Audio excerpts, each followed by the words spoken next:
오늘은 7월 6일 매일 예배입니다.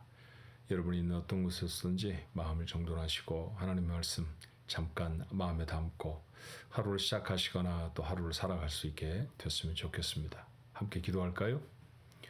은혜로우신 하나님 아버지, 오늘도 저에게 새로운 날 귀한 시간 허락해 주셔서 감사합니다. 7월이 되어 벌써 6번째 날입니다. 저희들은 하나님이 원하시는 대로 살아가기로 애를 쓰고 노력을 해보지만 힘과 능력이 부족할 때가 너무나 많사오니 저에게 새 힘과 능력 주셔서 오늘 한 날을 살아갈 때도 후회 없이 하나님 앞에 부끄러움이 없는 그런 사람들로 살아가도록 힘과 용기를 더하여 주옵소서. 말씀이 능력이 되는 줄로 믿습니다. 하나님의 말씀은 살아있고 운동력이 있다고 하셨사오니 오늘도 그 말씀이 우리의 인격을 바꿀 수 있게 하시고 삶의 자리를 변화시킬 수 있도록 도와주시옵소서. 지혜도 허락하셔서 마땅히 해야 할 바들을 깨닫게 하시고 하나님이 원하시는 길들을 행해 나갈 수 있도록 삶을 분별할 수 있는 은혜와 능력이 오늘 예배 중에 하나님의 사람들 모두에게 충만히 임하게 역사해 주옵소서. 예수님의 이름으로 간절히 기도하옵나이다. 아멘. 오늘 찬송가는 505장입니다. 온 세상 위하여. 우리 함께 찬송할까요?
나 어느 곳에 있든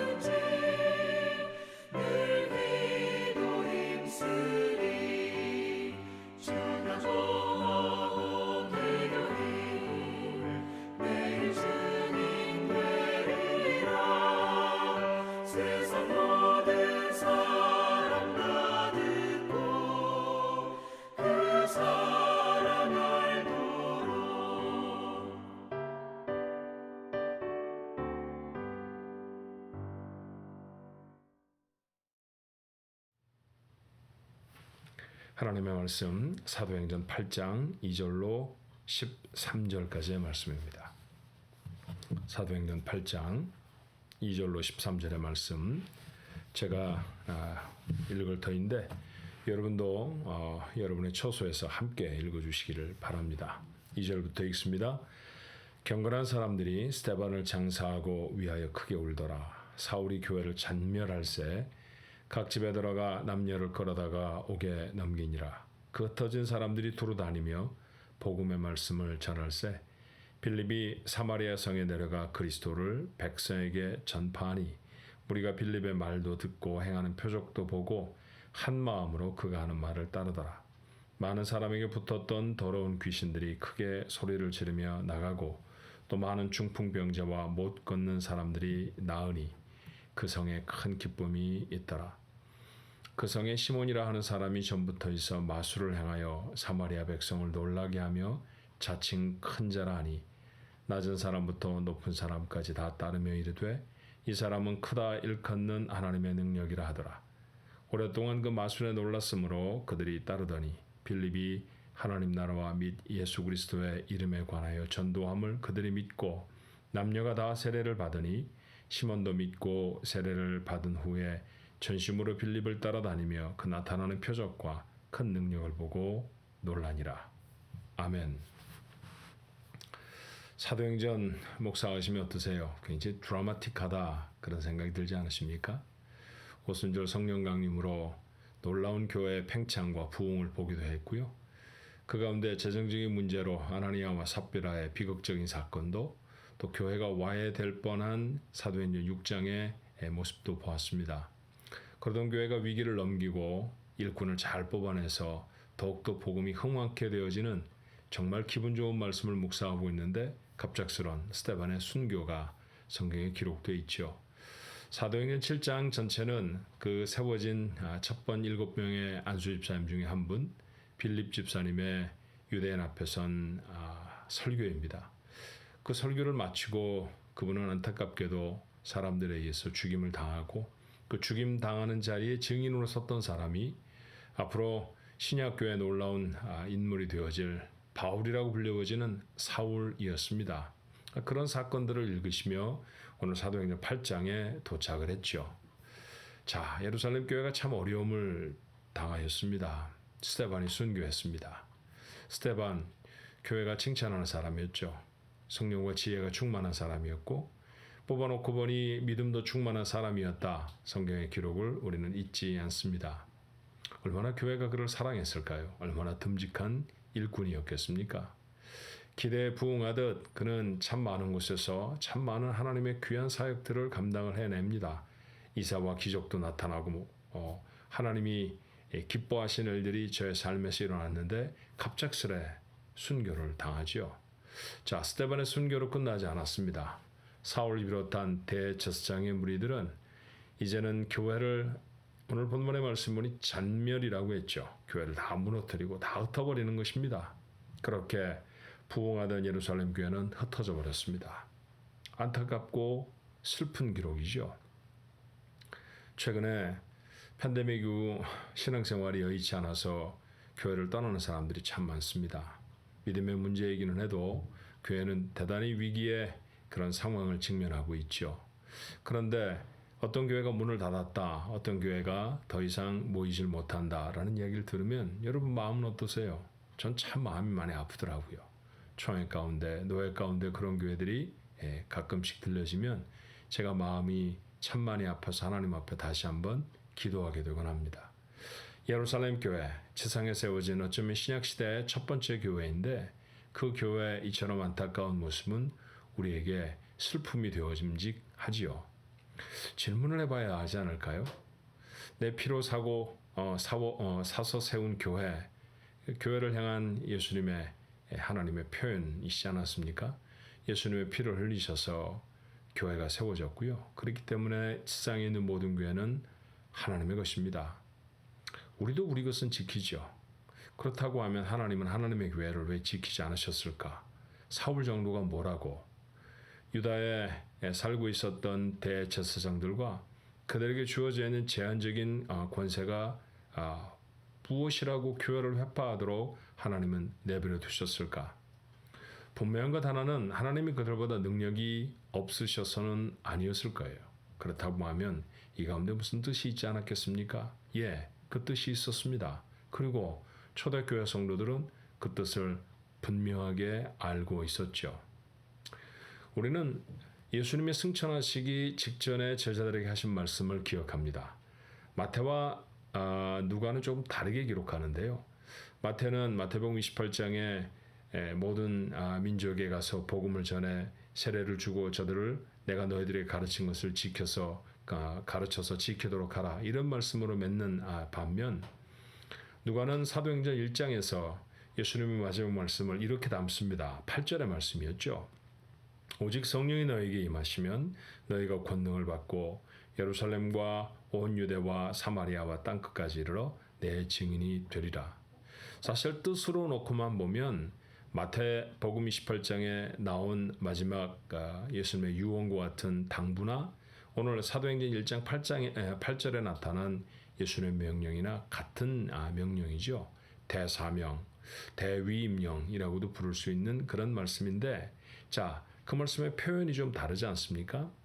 예루살렘과 유대와 사마리아와 땅끝까지 이르러 증인이 돼야 하는 것. 그것이 초대교회의 사명이었습니다.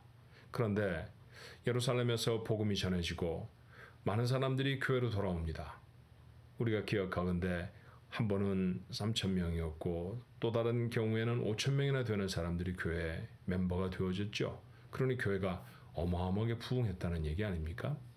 자, 그대로 그들은 예루살렘에 주저앉아 있습니다. 조금 지경을 넓혔다고 하면 유대 복음이 전해졌을까요? 그런데 거기에 머물러서는 안 되죠. 사마리아로 땅끝까지 그렇게 복음은 전파되어져야 합니다.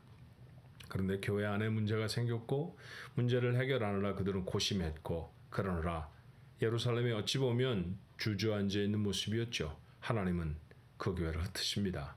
자, 흩어진 사람들이 숨어 있거나 아니면 속상해하지 아니하고 무엇을 했는지를 추적해 보면 그들이 과연 이 하나님의 뜻을 분명히 알았는지 알지 못했는지를 확인할 수 있습니다. 오늘 본문 4절의 말씀이에요. 그 흩어진 사람들이 두루 다니며 복음의 말씀을 전할세.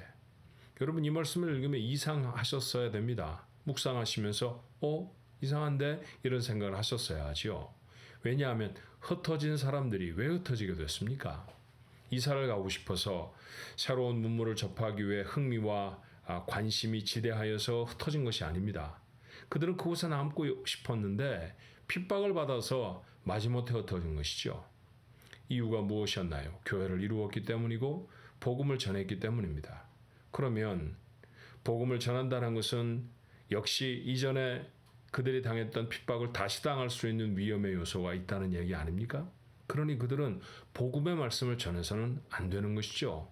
흩어진 그들은 숨어야 했습니다. 그런데 숨지도 않고 그들은 여전히 그 위험한 요소인 복음을 전파하는 일을 멈추지 않습니다. 더 열심히 했죠. 그리고 또 하나, 이후에 사도행전 어떤 곳에서도 그 부흥하던 예루살렘 교회의 모습을 흩어짐에 안타까워하거나 슬퍼하는 기록이 전혀 없다는 것이죠. 단 한 번도 누가 잘못했다, 우리가 이렇게 하지 않았으면 교회가 흩어지지 않았을 터인데 이런 말을 안 했다는 것이죠. 당연히 흩어져야 했습니다. 예, 우리는 흩어져야 하는 것이 맞습니다. 그렇게 말하고 있는 것 같지 않습니까? 그 흩어짐의 가장 중요한 목적, 그것은 사도행전 1장 8절에 있는 말씀처럼 복음을 전파하는 것입니다. 하나님의 나라가 확장되어지고 주께서 이 땅에 오셔서 선포하신 그 복음의 메시지가 다른 사람에게로 증거되어지는 것이고요. 그 구원의 놀라운 역사를 이루신 예수님의 증인이 되어지는 것, 그것이 바로 저들을 흩으시는 하나님의 목적이었습니다. 초대교회는 그 하나님의 목적을 잘 깨달아 알았던 것이죠. 다시 말하면 교회가 회파되어지고 교회에 사랑하는 일꾼 하나를 잃어버리는 것은 슬픈 사건이었지만 그러나 그 고난을 통해 그들은 하나님의 메시지를 분명하고 정확하게 깨달았고요. 그 메시지를 실천하며 세상에 섰습니다. 이것이 하나님의 교회의 힘입니다.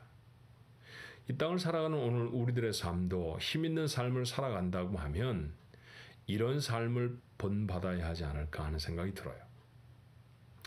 독수리의 이야기를 아시죠?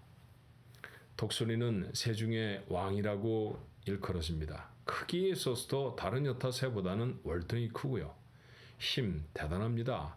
웬만한 지상에 있는 짐승도 얼마든지 제압할 수 있을 정도의 능력이 독수리에겐 있습니다. 근데 독수리도 새끼 때는 병아리나 비슷하잖아요.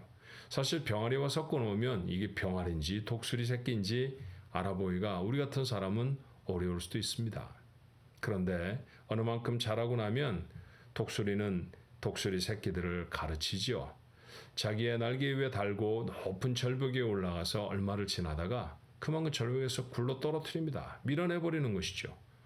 공중으로 하염없이 떨어지는 것이죠. 그렇게 떨어지면 땅바닥에 떨어졌을 때 아마 죽을지도 모릅니다.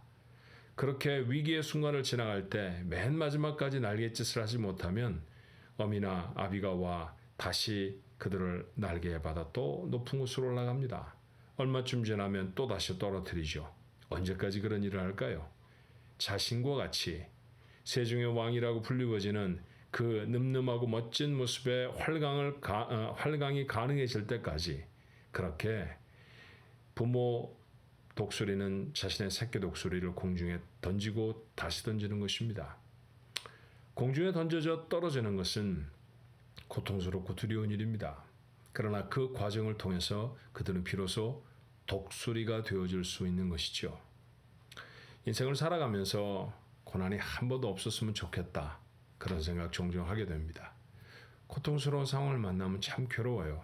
병이 들거나 사람들과 갈등 속에 마음이 아파지거나 경험하지 않았으면 좋겠다 싶습니다. 경제적인 어려움은 또 얼마나 우리를 옥죄어 오는지 몰라요. 밤에 잠을 자지 못하고 벌떡벌떡 일어나야 되죠. 예기치 못한 사건들은 왜 그렇게 많이 생기는지 몰라요. 그렇게 우리는 고통과 고난에 반복되는 인생을 살아갑니다. 하나님을 사랑하신다고 하지 않았나요? 하나님을 지키십니다. 불 가운데로 지날 때도 지키신다고 했고요. 물 가운데로 지날 때에도 물이 우리를 상치 못하리라 하신 말씀을 우리는 약속의 말씀으로 분명히 합니다. 그런데도 왜 이런 고난이 있을까요? 우리를 사랑하심에도 불구하고 우리에게 고난이 있다는 것과 하나님이 자신의 생명을 주고 바꾸어 세우신 교회, 그 사랑하시는 교회에 고난이 있을 때에도 하나님이 그 교회를 여전히 품고 계시다는 사실은 비슷한 점이 있지 않습니까? 교회가 하나님이 사랑하시는 곳임에도 불구하고 고난을 당하였고 그 고난을 통해 하나님의 메시지를 찾아냈듯이 오늘 우리에게 다가온 고난과 어려움을 통해서도 우리가 해야 할 일은 하나님의 가리워진 메시지를 찾아내는 것이죠. 인생을 살아가다 보면 종종 걸음을 막는 걸림돌이 있습니다. 어떤 이들은 그 걸림돌에 넘어져 다시 앞으로 나가지 못하죠. 그런 어떤 이는 그 걸림돌을 도리어 디딤돌로 삼아서 더 높은 곳으로 도약하게 되는 경우도 있습니다. 맞아요. 디딤돌이 아니었으면 도무지 넘어갈 수 없는 벽을 넘어가고요. 디딤돌이 아니었으면 한 번도 보지 못했을 또 다른 세상을 보게 됩니다. 또 다른 차원의 인생. 어쩌면 그것은 디딤돌 때문에 가능한 것이었죠. 여러분에게 닥친 고난은 여러분에게 걸림돌입니까? 아니면 디딤돌입니까? 살아가며 여러 가지 모양의 고난과 어려움을 당하지만 오늘도 그 고난 속에 가리워진 하나님의 메시지를 찾을 수 있기를 바랍니다. 하나님의 메시지 다른 것이 아닙니다. 하나님이 나를 무엇으로 쓰시기를 원하시는가? 예루살렘 교회 성도들은 하나님이 복음을 전파하는 데를 사용하시기를 원하셨습니다. 오늘 이 땅을 살아가는 나는 하나님이 어떻게 쓰시기를 원하실까요? 그 부르심에 답을 할 수 있는 자, 그가 인생의 길을 찾는 사람입니다. 오늘 이 말씀을 묵상하는 여러분들이 기도 중에 그렇게 길을 찾게 되기를 바라고 그렇게 불러진 하나님의 부르심에 아멘으로 응답하는 그래서 전에는 도무지 경험해보지 못했던 놀라운 삶의 경험들이 여러분 것이 되어지기를 주님의 이름으로 축원합니다. 기도하십시다. 은혜와 사랑이 많으신 하나님, 오늘도 저를 사랑하셔서 하나님의 귀한 말씀을 우리 마음에 넣어주시니 감사합니다. 하나님이 너무도 사랑하시고 보시기에 좋았을 예루살렘 교회가 회파되고 있습니다. 그 가운데 하나님을 사랑하고 성령으로 충만했던 한 인물은 죽임을 당합니다. 겉으로 보기에는 참 슬프고 어려운 사건이지만 그러나 이 사건을 통해 교회는 무엇으로 하나님 앞에 쓰임받을 수 있을지 그 길들을 찾아냅니다. 초대교회 성도들은 흩어져서도 하나님의 이름을 선포했고 복음을 전파합니다. 복음의 증인들이 되어진 것이죠. 그렇게 교회가 확장되어지고 구원받는 사람은 하나 둘 수를 더하였습니다. 비록 스데반은 우리와 함께 이 땅에 조금 더 시간을 지내지는 못하였지만 그러나 영원히 죽을 수천 수만의 사람들을 살려내는데 하나님의 도구가 되어집니다. 우리가 살아가면서 경험하지 않았으면 좋겠을 어려움과 고난들을 당합니다. 하나님이 고난에 담겨진 하나님의 메시지를 읽을 수 있도록 우리의 눈이 띄어지게 하여 주옵소서. 성령으로 충만했던 초대교회 성도들은 자신들에게 닥친 고난을 하나님의 주시는 메시지로 풀어내는 데 성공합니다. 우리들도 그리하게 하여 주옵소서. 하나님의 뜻을 알았습니까? 그러면 이제는 그 뜻을 순종할 수 있는 저희들에게 능력을 더하여 주시길 원합니다.